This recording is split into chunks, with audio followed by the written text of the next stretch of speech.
இன்னைக்கு நம்ம இந்த வீடியோல பார்க்க போறது எனக்கு பிடிச்ச ஒரு 4 இன்ஸ்டாகிராம் 2 யூடியூபர் தான் பார்க்க போறோம். இவங்கள எனக்கு ரொம்ப பிடிக்கிறதுக்கு காரணம் ஓன் கண்டென்ட் போடக்கூடிய பர்சன்ஸ்.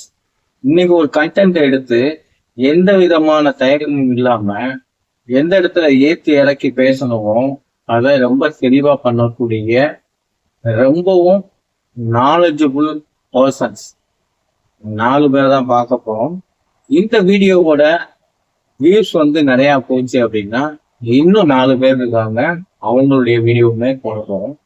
இன்னைக்கு இருக்கக்கூடிய யங்ஸ்டர்ஸ்ல இந்த 3 பேர் ரொம்பவும் இன்ஃபிளேஷனா உள்ளவங்க, நிறைய பேத்துக்கு பிடித்த நபர்கள். இந்த 3 பேருடைய வாய்ஸ் மாடுலேஷனா இருக்கட்டும், அவங்களுடைய லுக்கா இருக்கட்டும், அவங்க ப்ரெசன்டேஷன் பண்ணும்போது அவங்களுடைய ஃபேஸ் ரியாக்ஷனா இருக்கட்டும், எல்லாமே ரொம்பவும் யூனிக்கா இருக்குங்க. 4வது பர்சன் இன்னைக்கு வரைக்கும் சமுதாயத்துல ஒரு நல்ல எண்ணத்தை எல்லா பேத்துக்கும் விதைக்கணும் அப்படின்னு போராடிட்டு இருக்கக்கூடிய என்னுடைய நண்பர். இந்த 4 பேருடைய வீடியோவும் தொடர்ந்து பார்க்கலாம். வீடியோ கண்டிப்பா சுவாரஸ்யமா இருக்கும், ஸ்கிப் பண்ணாம கடைசியா இருக்கும் பாருங்க. ஃபர்ஸ்ட் பார்க்க போறது வெங்கடேஷ் அப்படின்னு சொல்லக்கூடிய டே சின்ன பையா அப்படின்ற யூடியூபர் மற்றும் இன்ஸ்டாகிராமர். இவருக்கு நிறைய ஃபாலோவர்ஸ் இருக்காங்க, சப்ஸ்கிரைபர் இருக்காங்க. இவருடைய காமெடி அண்டு ஒரு நல்ல இன்ஃபர்மேஷன் கொடுக்கக்கூடிய மெசேஜ நிறைய பேர் பார்த்து வியந்திருக்காங்க. அதுல நானும் ஒரு ஆளு. இருக்கக்கூடிய அந்த 59 ஒரு நல்ல விஷயத்த அழகா காமெடியா சொல்லக்கூடிய ஒரு நபர். இவர் இது வரைக்கும் எந்த ஒரு நிறுவனத்தையும் அல்லது ஒரு ப்ராடக்டையும் ப்ரொமோஷன் பண்ணதே இல்லை எனக்கு தெரிஞ்சு. அவரை பத்திய ஒரு காணொளி தான். இவர் ஒவ்வொரு கண்டென்ட்டுக்குமே தன்னை வருத்தி ஒவ்வொருக்கும் ஒவ்வொரு லுக்குல காஸ்டியூம் பண்ணி ரொம்பவும் கஷ்டப்பட்டு காமெடி பண்ணக்கூடிய நபர்கள்ல இவரும் ஒருத்தர். இவரு ரொம்ப தனித்துவமானவர். வாங்க வீடியோக்குள்ள போலாம், பாருங்க எப்படி பண்ணிட்டு இருக்காருங்க. காம்பவுண்ட்ல மூக்கெல்லாம் தெரிஞ்சு ரத்தமா வருதுமா, விட்டுருமா என்ன? டேய், உன்னால ஒரு 10 நிமிஷம் பள்ளி மாதிரி ஒட்டின்னு இருக்க முடியாதா? பள்ளி மாதிரி இருக்க சொல்லு. லூசு பையில இந்த ஹவுஸ் ஓனர் இருப்போம்ல, உங்க பையனுக்கு கல்யாணம் வச்சுக்கிட்டாண்டா. ஏன்னா ஒரு நல்ல நாள் இருந்தா பார்த்து சொல்லுங்கக்கா என்கிட்ட. அதான் வீட்டுக்கு வர சொல்லிக்கிறேன். அது வந்த உடனே கல்யாணம் இந்த வருஷம் வைக்காதீங்க, இன்னும் 2-3 வருஷம் கழிச்சு வைங்க. அதுக்கு நடுவுல கல்யாணம் வச்சுங்க, உங்க வீட்டுல கெட்டது நடக்கும் நான் சொல்லுவேன். அப்படி சொன்ன உடனே நீ அப்படி சவுண்ட் பண்ணோம்டா. அவங்க கெட்டது நடக்கு, நான் எதுக்கு சவுண்ட் பண்ணா? அவ இந்த சாஸ்திர சம்மதத்துல நம்புவாடா. பள்ளி உச்சி கொட்டிச்சுனா நல்ல நேரம், பூனை குறுக்கு போச்சுனா கெட்ட நேரம், அப்படிலாம் அவன் நினைப்பாடா. அதுக்குதான் ஏமா ஒரு பள்ளி கத்துனா சாப்பாடு கத்தும், ஏறைய வர வைக்கிறதுக்காக. அப்படி இல்லைன்னா ஒரு பெண் பள்ளி ஆண் பள்ளி இனப்பெருக்கிறதுக்காக கூப்பிடலாம். இதெல்லாம் ஒரு உங்களுக்கு இதுவாயுது. ஒரு பூனை வளர்த்தா குறுக்க நடுக்க போகத்தான் செய்யும். இதெல்லாம் நல்ல நேரம் கேட்ட பார்த்தா பூனை அழிச்சிட்டு போகுது. கொஞ்ச நாள் போனா டேய், உனக்கு விஷயமே தெரியாது. இந்த வருஷம் அவ கல்யாணம் பண்ணுவா, அடுத்த வருஷம் என்ன தெரியுமா பண்ணுவா? என் புள்ள தனி குத்தனம் போனமா, நீ வீட்டை காலி பண்ணுவா. காலி பண்ணு போ. அது அப்படியே அவன் நினைச்ச நேரத்துக்கு நம்ம வாடகை கொடுக்கணும், அவன் நினைக்காத நேரத்துக்கு இந்த அட்வான்ஸ் கையில குத்து நம்மள அனுப்பிச்சு விடணுமா? எல்லாம் நம்ம கையில் தாண்டா இருக்குது. நீ அழகா உச்சி கொட்டு சாமி. என்ன ஆமா பள்ளி சாப்பாட்டுல வேண்டாம், சாப்பிட்டா செத்துருவாங்க தானே? ஆமா, நீ எப்ப சாப்பிட போவா? ஏன் இல்ல சும்மா கேட்டேன். இப்ப நம்ம இந்த வீடியோல பார்த்தது உடம்பு பூரா செலோ டேப் போட்டு ஒட்டிருக்காப்ல. அதை ஒட்டுறதுக்கு எவ்வளவு நேரம் ஆச்சு, அதை கலட்டுறதுக்கு எவ்வளவு நேரம் ஆச்சு. அதனால அவருடைய கண்டிப்பா உடம்பெல்லாம் வேர்க்கும். இதெல்லாம் தாங்கிக்கிட்டு தான் நமக்கு ஒரு நல்ல இன்ஃபர்மேஷன் சொல்லக்கூடிய விஷயங்கள் செஞ்சிட்டு இருக்காரு. அடுத்த வீடியோ பாருங்க.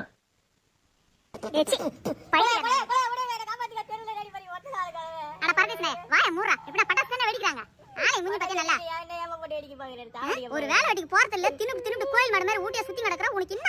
தீபாவளி எப்ப போச்சு, இப்ப வரைக்கும் பட்டாசு உசுர வாங்கி தொலைற. பண்டு போட்ட பட்டாசு இருந்துச்சு, வீட்டுல வேலை செய்யறவங்களே அந்த ஓனர் அம்மா கொடுத்த பட்டாசு பாக்ஸ் இருந்துச்சு. இது பத்தாத கடையில போய் அம்மா பட்டாசு பாக்ஸ் வாங்கி குத்த. இன்னும் பத்தல உனக்கு பெரிய பட்டாசு எங்க போதுனா? பெரிய பட்டாசுக்கு இது பத்தாதுன்னு இருந்த பட்டாசு எல்லாத்தையும் மழை வந்து நினைச்சு வச்சுக்கிறேன். இப்பெல்லாம் சொன்னா நீ வேலைக்கு ஆக மாட்டேன். நஞ்ச பட்டாசுல இருந்தா அந்த மருந்துல இருக்கும் பாரு, அது எல்லாத்தையும் பொறி வருகிற மாதிரி வானல கொட்டி வறுத்து அந்த மருந்து எல்லாத்தையும் உடம்புல கட்டி வச்சுக்கிறேன் தம்பி. இப்ப வெடிக்கிற வெடியில அப்படியே சிவகாசில இருந்து பால் வருவாங்க. இரு அதுல வேற ஆள் வருவாங்க. சிவகாசில இருந்து எம்மா இவ்வளவு பெரிய பட்டாசு நீ எப்படிமா தயாரிச்சுன்னு எனக்கு கின்ன சாதனை கொடுக்க போறாங்க. பாத்துக்கினே இரு. வாய முடு ஏச்சிட்டு பாரு. அந்த திரி ஒழுங்கா கட்டு. தீபாவளி அப்படின்னு வந்தாலுமே நிறைய பட்டாசுகள் இருந்தாலும் அணுகுண்டு அப்படின்ற ஒரு பட்டாசுக்கு ஒரு தனித்துவம் இருக்கு. அதனுடைய சவுண்டா இருக்கட்டும், அந்த இடத்துல அது வெடிக்கும் போது பாத்தீங்கன்னா ஒரு சின்ன அதிர்வு இருக்கும். அந்த அணுகுண்டு சைஸை பொறுத்து. இப்போ வந்து பாத்தீங்கன்னா அணுகுண்டாவே வந்து மாறி ஒரு காமெடி பண்ணியிருக்காரு. நான் சொன்ன மாதிரிதான் இதுவுமே ரொம்ப சிரமமான விஷயம். இவரை வந்து நான் தனிப்பட்ட முறையில கூப்பிட்டு அவருக்கு ஒரு பாராட்டு விழா வைக்கணும், ஒரு அவார்டு தரணும்னு ஆசை. ஆனா என்னால அது முடியல. கண்டிப்பா வந்து இந்த மாதிரி தொடர்ந்து வீடியோ வரும். இந்த வீடியோல வந்து எனக்கும் ஒரு பெரிய பிளாட்ஃபார்ம் கிடைச்சிச்சு அப்படின்னா கண்டிப்பா இவர் போன்று நல்ல கண்டென்ட் பண்ணக்கூடிய நபர்களுக்கு வந்து முக்கியத்துவம் தருவதில் எனக்கு ரொம்ப ஆசை. அடுத்து பார்க்க போறது வந்து பாத்தீங்க அப்படின்னா கபிலன் அப்படின்னு சொல்லக்கூடிய ஒரு இன்ஸ்டாகிராம சிம்பிளி வேஸ்ட் அப்படின்ற ஒரு யூடியூப் சேனலுமே வச்சிருக்காரு. இவர்கிட்ட பிடிச்ச விஷயமே இவர் பேசும்போது அவருடைய லிப் மூமெண்ட் தான் அடிக்கடி நான் பார்ப்பேன். ரொம்ப டிஃப்ரெண்டா இருக்கும் அவர் லிப் மூமெண்ட். அவருடைய சிரிப்புமே தனித்துவமானது. இப்ப வந்து ரீசெண்ட் டைம்ல இவருடைய வீடியோஸ் நான் பார்த்துட்டு இருக்கேன். இவர் கொடுக்கக்கூடிய இன்ஃபர்மேஷன் வந்து ரொம்ப யூனிக்கா இருக்கும். அதான் நான் சொன்னேன் இல்லையா, ஒரு கண்டென்ட்டை எடுத்து அழகா ஒரே ஃப்ளோல திக்காம திணறாம பேசக்கூடிய நபர். இன்னைக்கு இருக்க 2K கிட்ஸ்ல நிறைய டேலண்ட் பர்சன்ஸ் இருக்காங்க. அதுல இவரும் ஒருத்தர். இவருடைய லாஸ்ட் ஒரு வீடியோவை பார்த்து ரொம்ப வியந்து போனேன். இந்த வீடியோ பார்த்ததுக்கு அப்புறம் தான் நான் இந்த மாதிரி இன்ஸ்டாகிராமரையும் யூடியூபரையும் அப்ரோச் பண்ற மாதிரி ஒரு வீடியோ பண்ணணும், அவங்களுக்கு ஒரு அப்ரிஷியேட் கொடுக்கணும் அப்படின்னு நான் ஆசைப்பட்டேன். இவருடைய வீடியோஸ் பாருங்க. ஒரு ஊர்ல டைம் அப்படிங்கிற கான்செப்டே இல்லாம இருந்தா எப்படி இருக்கும்? 9 to 5 தான் வேலைக்கு போகணும் அப்படிங்கிற மாதிரி அவசியம் கிடையாது. காலங்காத்தால் 6 மணிக்கு அலாரம் வச்சு எந்திரிக்கணும் அப்படிங்கிற மாதிரி தேவை கிடையாது. பெண்கள் கூட ஈவினிங் 6 மணிக்கு சூரியன் மறைறதுக்குள்ள வீட்டுக்கு வந்து சேரணும் அப்படிங்கிற மாதிரி அவசியம் கிடையாது. இதெல்லாம் கேட்கறக்கே அது ஒரு கனவு உலகம் மாதிரி தோணுதா ஃப்ரெண்ட்ஸ்? அப்படிப்பட்ட ஒரு இடம் தான் சோமராய். இது நார்வேல இருக்கக்கூடிய ஒரு குட்டியோண்ட் ஐலாண்டு. வருஷத்துல பாதி நாள் ஃபுல்லா டேவா இருக்கும், மீதி நாள் ஃபுல்லா நைட்டா இருக்கும். நீங்க ஸ்கூல் படிக்கும் போது ரொட்டேஷன் ரெவல்யூஷன் அப்படிங்கிற ஒரு 2 கான்செப்ட் படிச்சிருப்பீங்க. இந்த ரொட்டேஷன் அப்படிங்கிறது எர்த் தன்னைத்தானே சுத்திக்கிறது. இதனால தான் டே அண்ட் நைட் காசு ஆகுது. பட் நம்ம சோமராய் வந்துட்டு எக்ஸாக்ட்டா நார்தர்ன் ஹெமிஸ்பியர்ல இருக்கனால எர்த் ஒரு ஆங்கிள் சுத்தும் போது அந்த ஒரு பிளேஸ் வந்துட்டு வேற எந்த இடத்துக்கும் மூவ் ஆகாது. சோ சம்மர்ல கிட்டத்தட்ட ஒரு 2-3 மாசத்துக்கு சூரியன் மேலேயே தான் இருக்கும். நைட் 2 மணி ஆனாலும் சரி 3 மணி ஆனாலும் சரி வெளியே போனீங்கன்னா பளிச்சுன்னு சன்லைட் அடிக்கும். இப்போ நம்ம எல்லாம் வந்து நைட்ல பீச்சுக்கு போனோம் அப்படின்னா போலீஸ் விட மாட்டாங்க. பட் இங்க வந்துட்டு நைட்டே இருக்காது. நைட் 2 மணிக்கு ஸ்விம்மிங் போனோமா போலாம், பகல் 1 மணிக்கு எனக்கு தூக்கம் வருதா நான் தூங்கலாம். பிரேக்ஃபாஸ்ட் லஞ்ச் டின்னர் எல்லாம் நான் செட் பண்ணிக்கிறது தான். உலகத்துல இருக்கிற எல்லாருமே ஒரு டைமை ஃபாலோ பண்ணி ஒரு கிளாக்ல சுத்திட்டு இருந்தாங்கன்னா இவங்க வேற ஒரு கிளாக்ல சுத்திட்டு இருப்பாங்க. சோ 2019 என்ன கேட்டிருக்காங்கன்னா எங்க ஊரை வந்துட்டு ஒரு டைம் ஃப்ரீ ஜோனா மாத்துங்க அப்படிங்கிற மாதிரி கேட்டிருக்காங்க. பட் உலகத்துல இருக்கிற மத்த நாடுகள ஒத்துக்காததுனால இன்னும் அவங்க வந்துட்டு ஸ்டாண்டர்டான நார்வே டைமை தான் ஃபாலோ பண்றாங்க. ஆனாலும் வாழ்றதெல்லாம் அவங்க இஷ்டத்துக்கு தான் ஃப்ரெண்ட்ஸ். அங்க வெறும் 300 பேர் தான் இருக்காங்க. அந்த 300 பேத்துக்குமே வேலையே வந்துட்டு மீன் பிடிக்கிறது, டூரிஸ்ட சுத்தி காட்டுறது, இல்லாட்டி வந்துட்டு ஏதாச்சும் ஒரு கடை போடுறது. இந்த மாதிரி எல்லாமே அவங்களோட சொந்த வேலைகள் அப்படிங்கறனால அவங்க இஷ்டப்பட்ட நேரத்துக்கு பண்ணிக்கலாம். பட் ப்ராப்ளம் என்னன்னா அந்த ஊர்ல 300 பேர் தான் இருக்கனால பெரிய ஸ்கூல் எல்லாம் கிடையாது. ஸ்கூல் போனா வெளிய போணுமாமா. அந்த மாதிரி வெளிய போறவங்க வந்துட்டு ஸ்டாண்டர்டான டைம் தான் ஃபாலோ பண்ணியானோ. காலங்காத்தால லஞ்ச் குளிச்சு ஸ்கூல் பேக் மாட்டிக்கின்னு ஸ்கூலுக்கு போணும். எங்க எந்த மாதிரி சிச்சுவேஷன்ல வாழ்ந்தாலும் இந்த ஸ்கூல் பசங்களோட கஷ்டம் எப்பவுமே மறையாது ஃப்ரெண்ட்ஸ். சோ சம்மர்ல இந்த மாதிரி முழு நேரம் சூரியன் மேல இருக்குதா, விண்டர் வரும்போது இந்த சிச்சுவேஷன் அப்படியே தலைகீழா மாறிடும். 24/7 டார்க்னஸ். அந்த ஊர் மக்கள் எல்லாம் நான் இருட்டிலேயே வாழ்றவங்கிற மாதிரி வாழ்ந்துட்டு இருப்பாங்க. இந்த மாதிரி இந்த உலகத்துல இவங்க மட்டும் தான் இருக்காங்களான்னு கேட்டா கிடையாது. ட்ரோம்சோ, சால்பாட், நார்டுகாப், கிருணா, ஆப்ஸ்கோ, ரோவனிமி, உட்ஸ்ஜோகி, முர்மான்ஸ், நார்லெஸ்க், யூகான், நூனாவுட், பாரோ. இப்போ நான் சொன்னதெல்லாம் வந்துட்டு நார்தர்ன் ஹெமிஸ்பியர்ல இருக்க ஊர்கள். இதுக்கெல்லாம் வந்துட்டு ஒரு டைம் ஆஃப் த இயர்ல பகலா இருக்கும், இன்னொரு டைம் ஆஃப் த இயர்ல இருட்டா இருக்கும். அப்படியே நீங்க இதுல இருந்து ஆப்போசிட் சைடு போனீங்கன்னு சதர்ன் ஹெமிஸ்பியர்ல இதே மாதிரி சில ஊர்கள் இருக்குது. இங்க பகலா இருக்கும்போது அங்க நைட்டா இருக்கும், அங்க நைட்டா இருக்கும்போது இங்க பகலா இருக்கும். சோ ஒரு மனிதன் வந்துட்டு நார்தர்ன் ஹெமிஸ்பியர்ல ஒரு வீடு, சதர்ன் ஹெமிஸ்பியர்ல ஒரு வீடு வச்சிருந்தான்னு வைங்க. இங்க விண்டரா இருக்கும்போது இங்க வாழலாம், இங்க சம்மர் வரும்போது இங்க போயிடலாம். 365 டேஸ் இருட்டிலேயே வாழலாம். You can be Batman friends. And for the ladies இதே சைக்கிள் நீங்க வந்து ஆப்போசிட்ல ஃபாலோ பண்ணீங்க அப்படின்னா வருஷம் முழுக்க வெளிச்சத்திலேயே வாழலாம், சேஃபா நிம்மதியா ஜாலியா வாழலாம். You welcome. எப்படி அழகா ப்ரொனவுன்ஸ் பண்றாரா, கேட்கக்கூடியவங்களுக்கு ரொம்ப தெளிவா புரியக்கூடிய வகையில பேசக்கூடிய நபர் தான் கபிலன். இவருடைய யூடியூப் சேனல் வந்து பாத்தீங்கன்னா 18ஆம் தேதி ஜனவரி மாசம் 2019 வந்து ஸ்டார்ட் பண்ணியிருக்காரு. அப்ப வந்து பாத்தீங்க அப்படின்னா ரொம்ப குட்டி பேனா இருப்பாரு. அப்ப இருந்தே வந்து அழகா நிறைய வீடியோஸ் வந்து பண்ணிட்டு இருக்காரு. இவர் ஷார்ட்ஸ் வந்து இன்ஸ்டாகிராம்ல போட்டாலும் லாங் வீடியோவும் நிறைய போட்டிருக்காரு. இன்னைக்கு நான் பார்க்கும்போது அவருடைய சப்ஸ்கிரைபர் வந்து 3 லட்சம் பேர். அவர்கிட்ட வந்து யூனிக்கா உள்ளது அவருடைய ஹேர் ஸ்டைலு, பிளஸ் வந்து ரொம்ப சூப்பரா சிரிப்பாரு. நண்பரே, இந்த வீடியோ உங்களுக்கு வந்து சேரும் நினைக்கிறேன். சேரும் போது என்னுடைய ரிக்வஸ்ட், நீங்க ரெகுலரா கூலிங் கிளாஸ் போட்டீங்கன்னா ரொம்ப அழகா இருக்கீங்க. கூலிங் கிளாஸ் போட்டு பேசுங்க. அது வந்து என்னுடைய ரிக்வஸ்ட். நீங்க நார்மலா பேசுறதோட கூலிங் கிளாஸ் போட்டுட்டு ஒரு மாதிரி அழகா சிரிப்பீங்க, அது ரொம்ப நல்லா இருக்கும். இவருடைய வீடியோஸ்ல வந்து நிறைய விஷயங்கள் இருக்கு. நீங்க வந்து சிம்பிளி வேஸ்ட் யூடியூப் சேனல்ல பார்த்துருந்தீங்கன்னா கமெண்ட் பண்ணுங்க. இல்லாத பட்சத்தில் தொடர்ந்து பார்த்து சப்போர்ட் பண்ணுங்க. மூணாவதா பார்க்கக்கூடிய நபர் மணிமாறன் அப்படின்னு அழைக்கக்கூடிய ஒரு இன்ஸ்டாகிராமர். இவருடைய யூடியூப் சேனலுடைய நேம் தெரியல, இவர் யூடியூப் சேனல் வச்சிருக்காருன்னு தெரியல.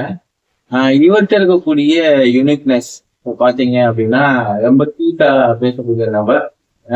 அதாவது இவரை பார்த்தீங்கன்னா ஒரு 10 வயசுல ஒரு பையன் குழுன்னு எப்படி இருப்பானோ அப்படியே இப்பயுமே இருக்காரு. இவர் கண்டிப்பா ஒரு 20 வயசு நொறுங்கி இருக்கும் அப்படின்னு நினைக்கிறேன். இவருமே பாத்தீங்கன்னா 100 days சேலஞ்சில் நிறைய இன்ஃபர்மேஷன் வீடியோ போறாரு. இவர் வீடியோ பார்த்து கிட்டத்தட்ட ஒரு 8 நாள் இருக்கும். நம்ம சிம்பிளி வேஸ்ட் கபிலனுடைய வீடியோ பார்த்து ஒரு 10 நாள் இருக்கும்.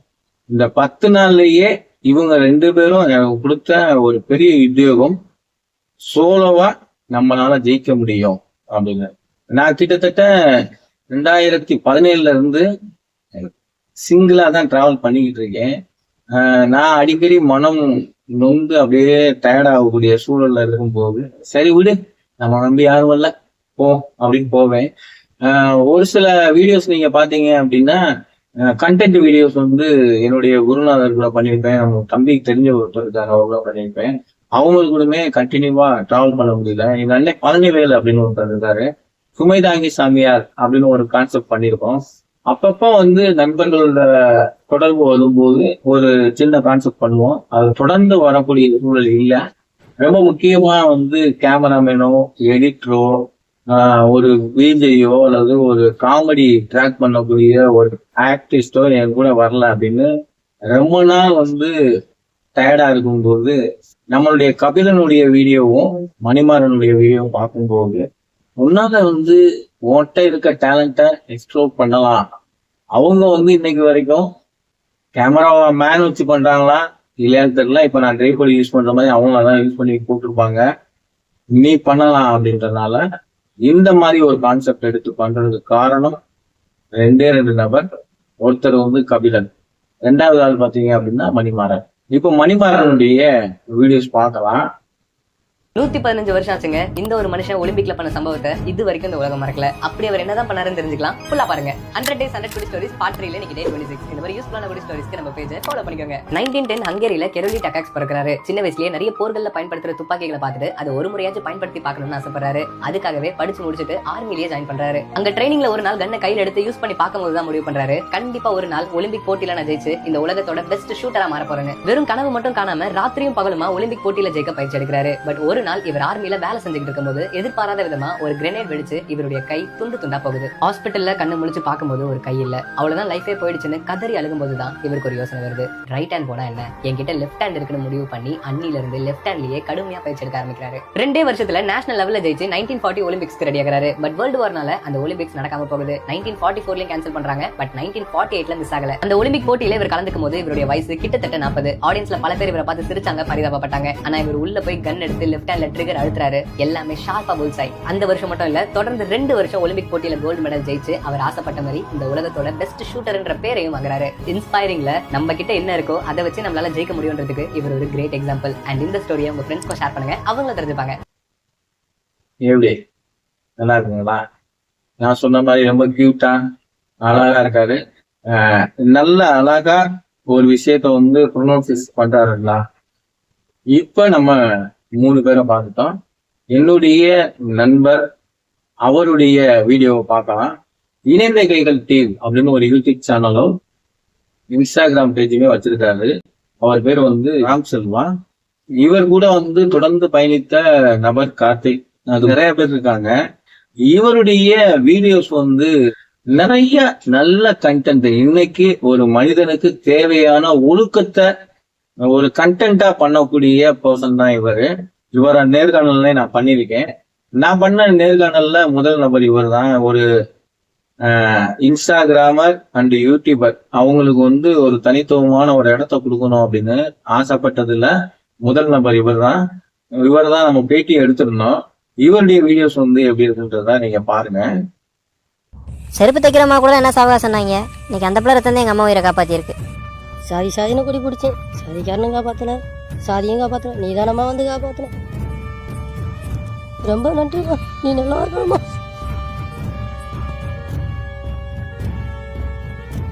பாட்டேன் முப்பாட்டேன் இவங்கெல்லாம் சாதியை கட்டியா பிடிச்சதுனாலதாயா படிக்காம போயிட்டாங்க. நம்மளாம் படிச்சவங்கயா புக்ஸை தாயா கட்டியா பிடிக்கணும். அப்பதாயா அடுத்து வர தலைமுறைகள் ஒற்றுமையோட வாழுவியான் வளருவியான். இல்லைன்னா கேவலம் இந்த சாதினால சரிஞ்சு போயிடுவானியா. மாப்பிள்ள இருக்கும்போது நமக்காக 4 பேர் உண்மையா இருக்கணும். நம்ம சாகும்போது நமக்காக 4 பேர் உண்மையா அழுகணும். அதான்யா வாழ்க்கை. மனுஷனா பிறந்த ஒவ்வொருத்தனும் சாதிக்காக போராடக்கூடாது, சாதிக்க போராடணும். எப்படி ஃப்ரெண்ட்ஸ், நான் சொன்ன மாதிரி நிறைய மோட்டிவேஷன் வீடியோஸ் போட்டுட்டு இருக்காங்களா. ரொம்ப வித்தியாசமான ஒரு சிந்தனை உள்ள நபர். இவருடைய ஆசை என்ன அப்படின்னு பாத்தீங்கன்னா சினிமாவில் நடிக்கணும், அவருடைய திறமையை வெளிப்படுத்தணுங்கிறதுதான். நீங்க இவருடைய சேனலை வந்து சப்ஸ்கிரைப் பண்ணி வீடியோஸ் பார்த்துருந்தீங்கன்னா கமெண்ட் பண்ணுங்க. இல்லாத பட்சத்தில் இணைந்த கைகள் டீம் அப்படின்னு போட்டீங்கன்னா யூடியூப் சேனல் வரும். அதுல வந்து அவர் சேனலை வந்து சப்ஸ்கிரைப் பண்ணிக்கோங்க. இன்ஸ்டாகிராம்லயுமே அவருடைய பேஜ் இருக்கு, நீங்க அவரை தொடர்ந்து ஃபாலோ பண்ணுங்க. நிறைய இன்ஃபர்மேஷன் வீடியோஸ் போடுவாரு. இன்னும் 4 பேர் இருக்காங்க, திருமூர்த்தி 65 அண்டு இன்னும் ஒரு 3 நபர் சஸ்பென்ஸ். அவங்க உங்களுக்கு பிடித்த நபர். அவங்கள வந்து அடுத்த வீடியோல பார்க்கலாம்.